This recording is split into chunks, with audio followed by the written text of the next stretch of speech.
Hello everybody and welcome back to another episode of Ben the Human Plays Vagrus the Riven Realms. Today we're going to do something different.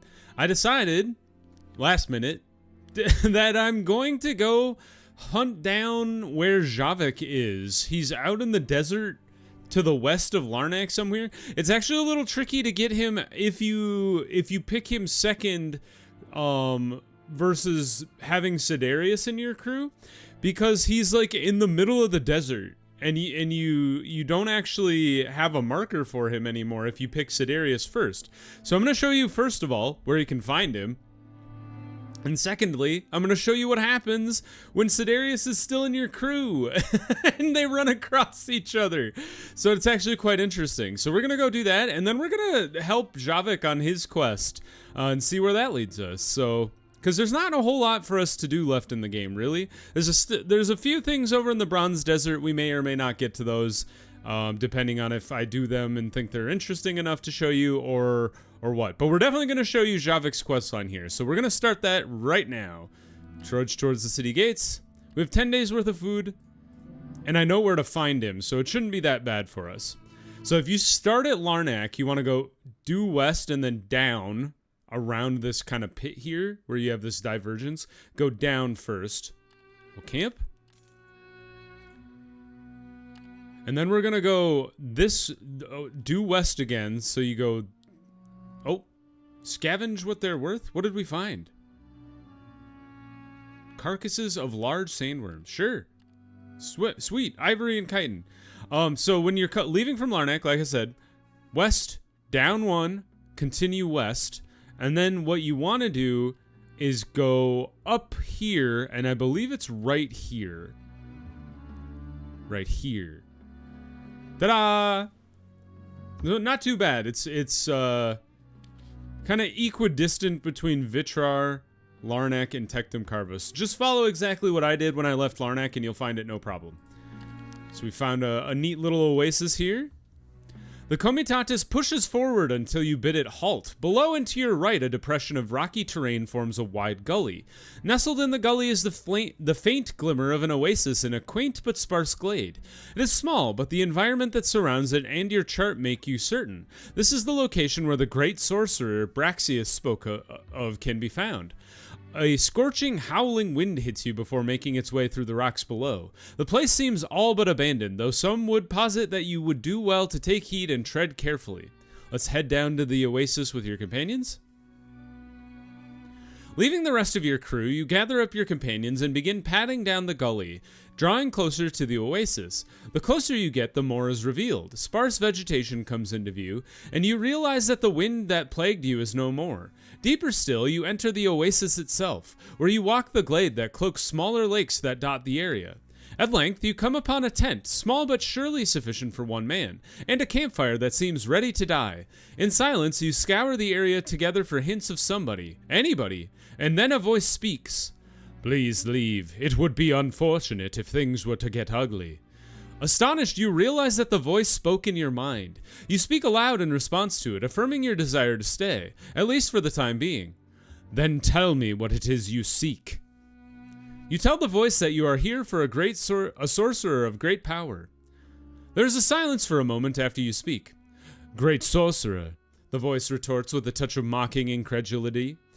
That's new. Nonetheless, it doesn't matter. What is your business with this sorcerer? You state simply that it is because you wish for him to work for you. Then there is a drawn-out silence again. The quiet and simple whistling of the wind rises through the gully. The faint buzzing of insects who inhabit nearby flora finds you. The silence continues, unabated. Suddenly, Sidarius swings into action. You turn and redirect your gaze to the dark night. Until now, you realize Sidarius had been making his way around the glade in almost complete silence, his movements nonchalant, his intentions unknown. Now you see them revealed. The knight lunges forward, smacking directly into something unseen. A robed, middle-aged Tarkian man appears, hitting the ground hard. He then springs himself to his feet, drawing his scimitar. His hair is dark brown, while his olive skin is weathered. Torn between a sense of confusion and vague recollection, the man's eyes settle on Sidarius. Long have I waited to bring you low. Sidarius rasps coldly. Now you will pay for betraying Sergorod's servants. You thought you could hide from retribution, but the Raging One has shown me your trickery. No more sorceress gambits, slave lover. The Dark Knight intones with finality. Realization strikes. The man knows Sidarius from before his undeath. A cold, maniacal bout of laughter escapes from the Dark Knight, though there is no humor in it, only sadistic glee. The glow in his eye sockets intensifies, and as he raises his blade, you find only malevolence in those embers.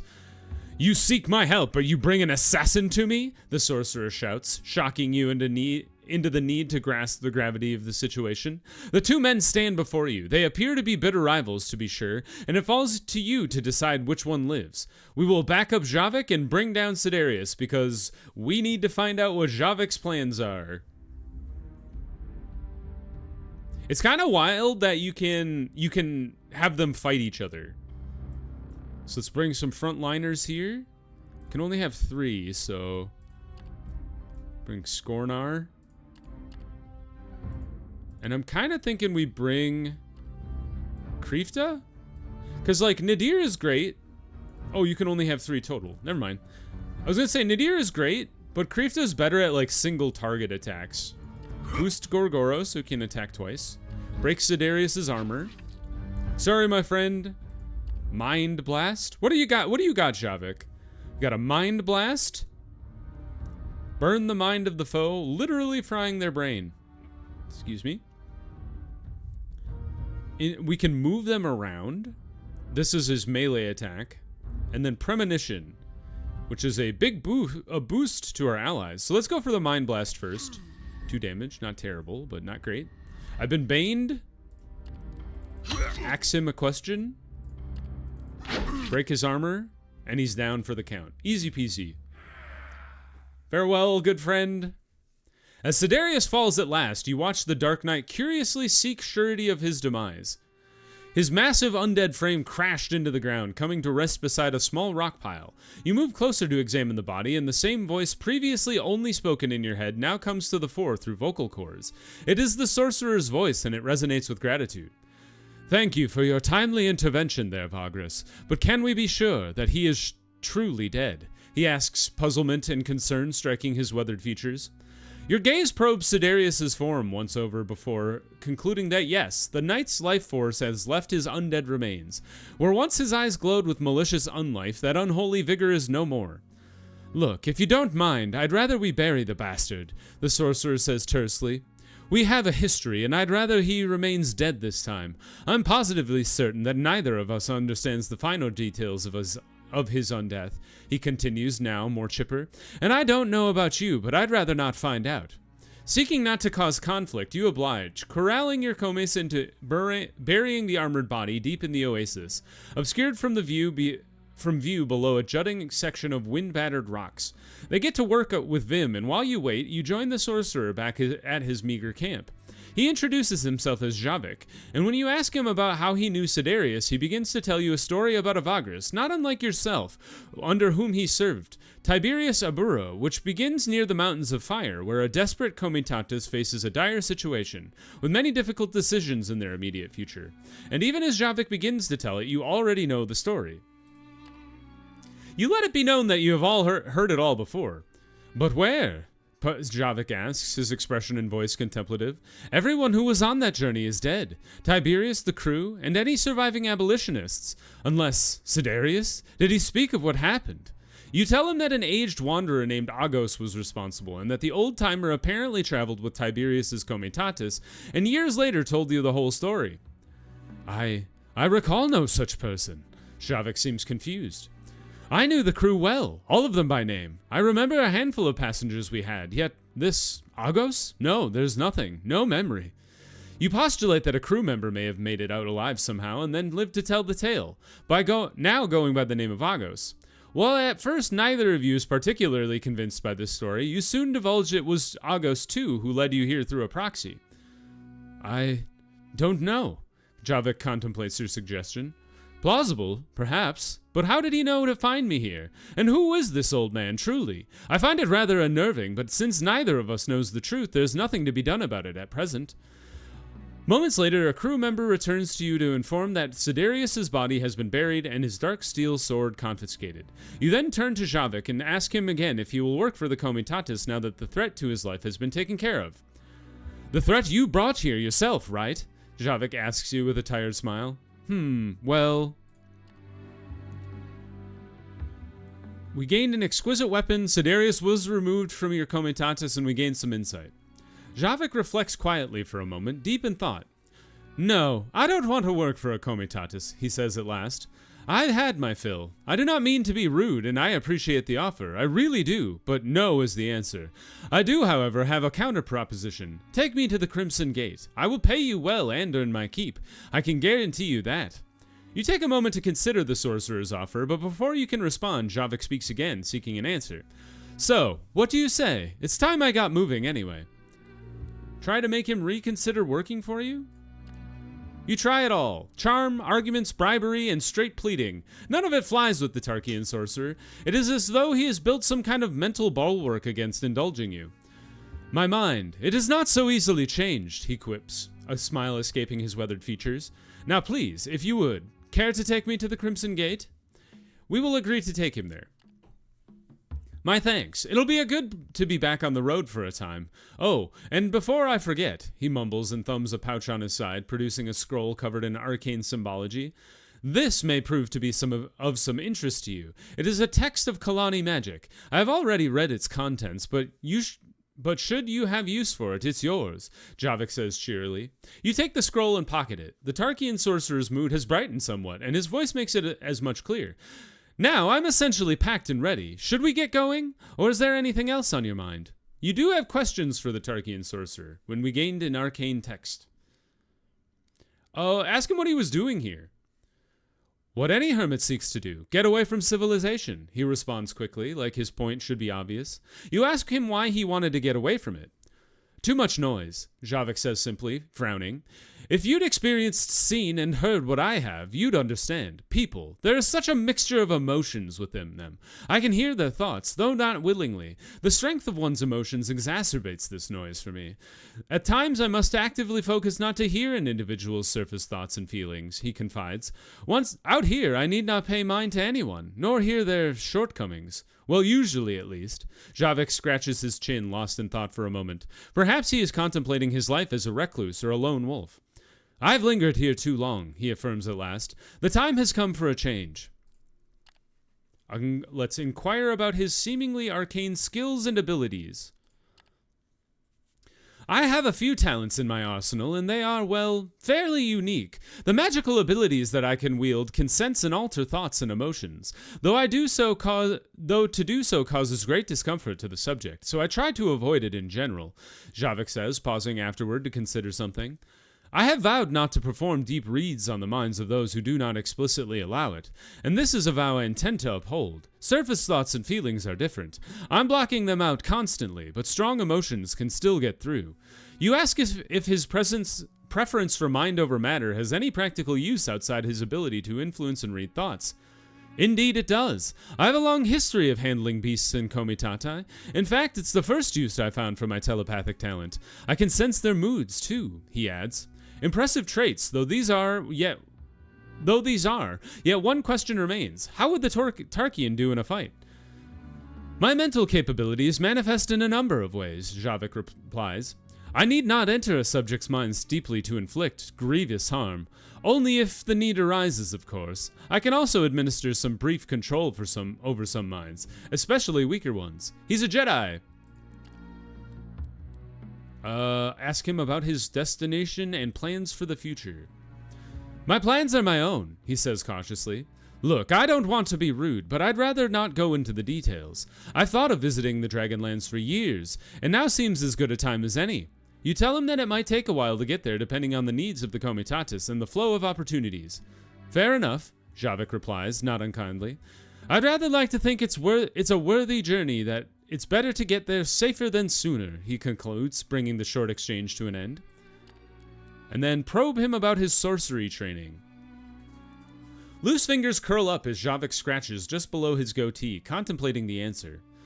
I've had training, but it was a long time ago, and I cannot speak of it. I swore an oath to my mentors that I would not, and I intend to uphold it, Javek affirms before relaxing slightly. The thing is, I do not use spells so typical of other sorcerers. There are no formula or arcane foci that I employ. My magic is a telepathic ability, Vagrus. I can use my will alone to enter directly into someone's subconscious or unconscious mind, and sense or alter parts of them. Sometimes I can hear minds for the lack of a better term, people's surface thoughts, and when I do not wish to hear them, and I must block them out using meditation techniques. Beasts' minds, too, are familiar to me. I can sense their moods and intent. I can feel their desires. These abilities I use, they are not unlike spells, and at least not as I understand these abilities I use, they are not like spells, at least not as I understand spells anyway. They have always been with me, and they got better with training. You tell the Tarkian that his training sounds useful. Certainly, he says nonchalantly. As long as you can understand that I have vowed not to abuse these abilities, I must be very careful about my actions. Our thoughts and emotions are personal, sacred even, if you allow me to be philosophical. How we express them is the true measure of each of us, and forcing your own presence into them is, well, I'm sure you understand. Javek concludes, his words firmer now. You tell him that you do. Okay. Well, off we go. Javek gathers up his meager possessions and joins you and your companions in the stroll back to the Comitatus. Few words are spoken until you arrive back to the rest of your crew, many of whom cast curious glances at the sorcerer's direction. You gather your commies together and inform them that Javek will be traveling with the Comitatus for a time, and chipping in where he can. Javek greets the crew in kind and makes his way among them. Many seem receptive to the Tarkian. You know them well enough to recognize when a new addition fits in, and now is one such time. As you take your place at the helm of the Comitatus, Javek looks across at you and shoots you a friendly smile. At your order, you move out to the wasteland and beyond. So that's how you get Javek, and that's also what happens when you have Sidarius in tow when you meet him. I think you can kick Sidarius out if you choose to, but I think we're going to head straight north here to Avernum. We have 8 days worth of food, so it shouldn't be too hard to get there. The reason I'm going to Avernum is because we might as well stay here. It's because we need to go to Sunrock to get the present for the prince in the Bronze Desert. I don't know if we'll actually go to the Bronze Desert, but I figured we might as well go that way anyway. Let's go ahead and rest, do some chores around town. Good job. And off we go. We'll skirt around Udvarar. We don't need to go and pay visit there. It takes like a day it's a day out of the way. Oh, new person. At your word, preparations are made, and the Comitatus begins to settle down for the night. The shelter you have procured affords protection from crosswind. Sweeping your gaze across the lay of the fledgling camp and beyond to the horizon, you spy something in the periphery, another party of travelers. Other crew members look up, too, transfixed by whoever now seems to be making their way toward you. Mere minutes later, crew and companions alike relax, as the composition of the arriving group is brought to the fore. They look innocuous enough. A dark-haired Tarkian woman rides a tall horse at the front of a group that what looks like to be hunters shadow her, fresh game and baggage adorning the steed's flanks. At the rear, a large contingent of men and women make up the rest of her procession. They shuffle slowly toward you now, their footsteps careful, no more than a dozen souls in all. Javek, is that you? You hear the Tarkian woman call out, and your eyes settle on the sorcerer in the Comitatus. Recollection strikes, and words fall forth from his mouth. Malara, how can you be here? Ah, but it is good to see a friendly face. Where is Selim? Selim, well, the woman pauses, a grin on her face. In Larnak, minding business at the shop. You know his way. Not much for him out here, Malara jokes, stepping forward to embrace her friend. It's been too long. Javek steps in to return the embrace, and your crew begins to cozying up to the newcomers. Introductions come swiftly. Malara al-Baresh and her husband, Salim al-Baresh, reside in Larnak, where they run a boutique emporium. I feel like I've met this guy. I just cannot really put the name to a face. Both are artisans of some repute, and their establishment, a shop with a rare mishmash of clothing, hunting gear, and peculiar taxidermy, has existed in the Lamplight district for more than a decade. As Malara elaborates on the peculiarities of the wealthy folk that frequent their emporium, you sit down on a flat rock, and the middle-aged artisan sits right next to you. 10 years now. Gods, how the time flies, Javek says, responding to her brief monologue. Closer to a score now, truth be told.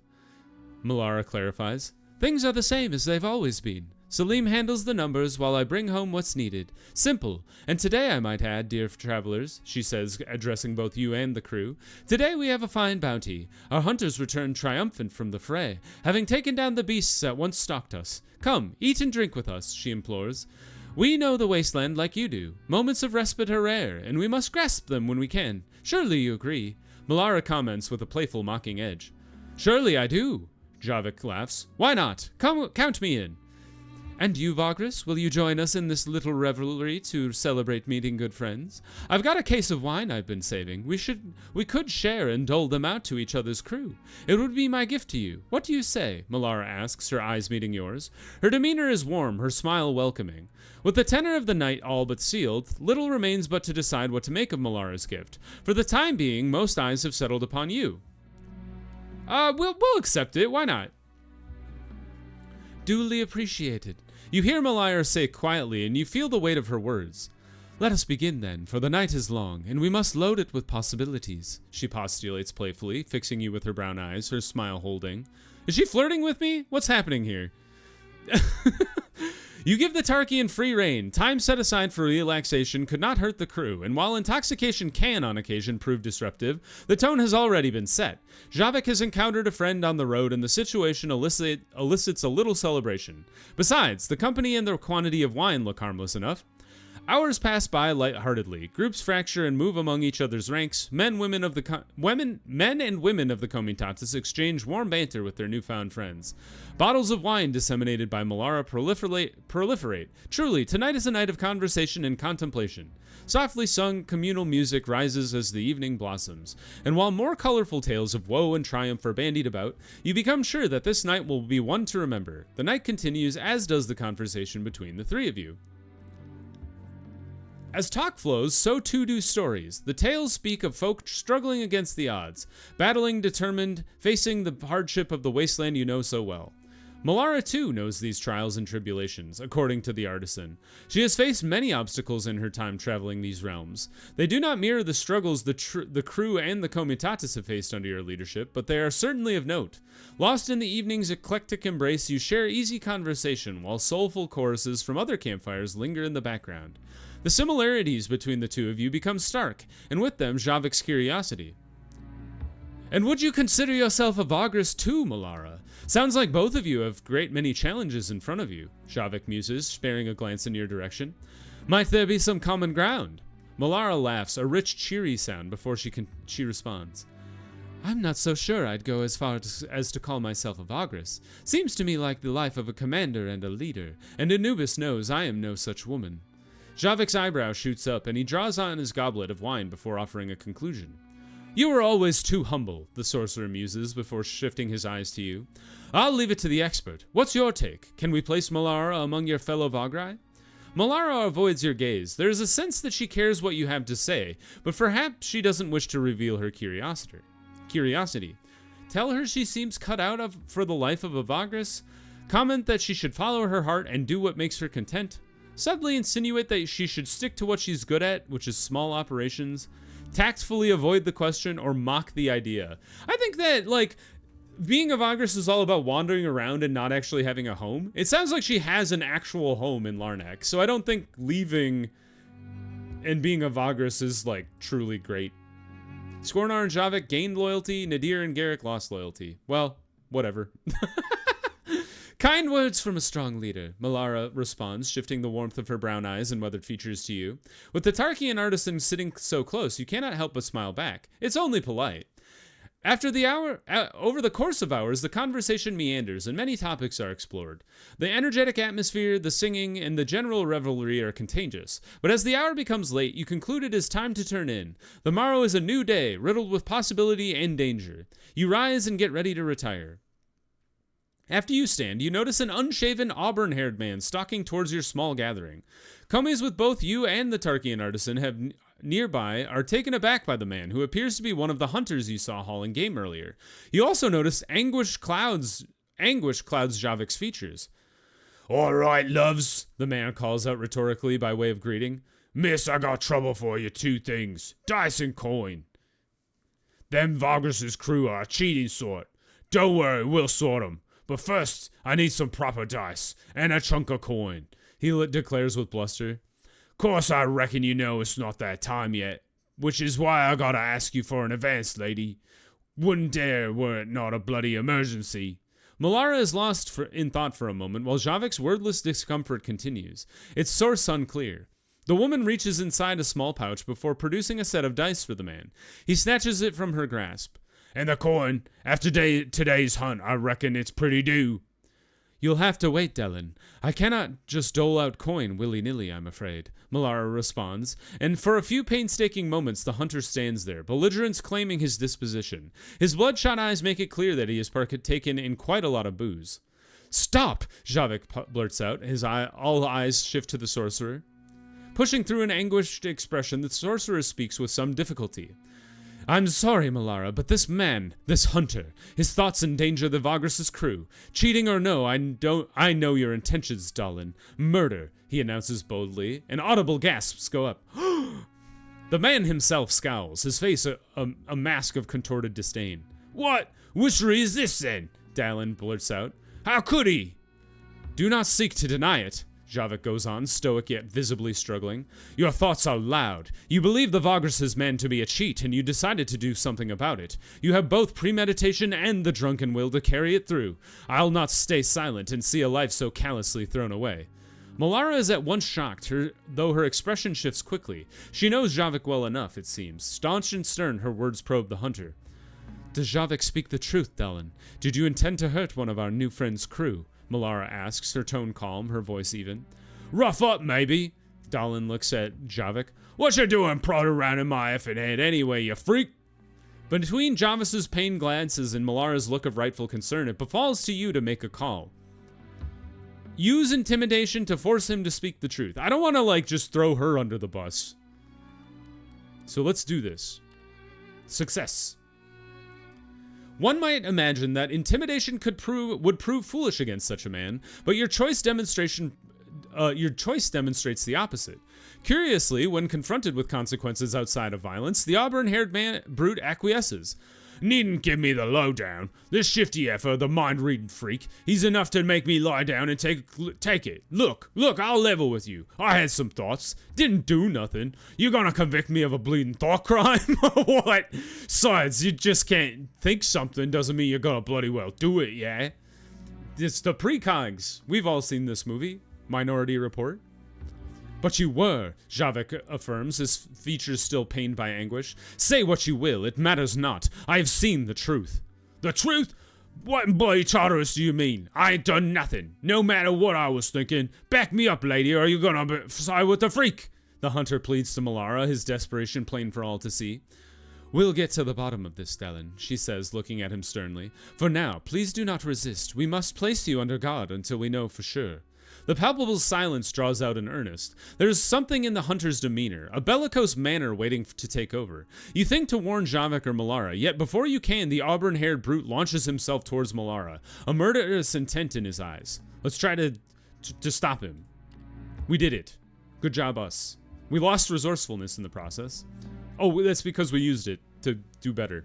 The gap is not much. You close it with the agility of a jungle cat, tackling the hunter before he can lay a hand on his target. He thrashes about when pinned to the ground. You must take or fend off a few blows, causing you to retaliate, hitting him with a deliberate focus that stuns and wins him into the realization that he is lost. Dude, I'm kind of a badass. Any ideas of violence evaporate, and he awaits judgment, whether from you, Malara, or Javek, such as it is.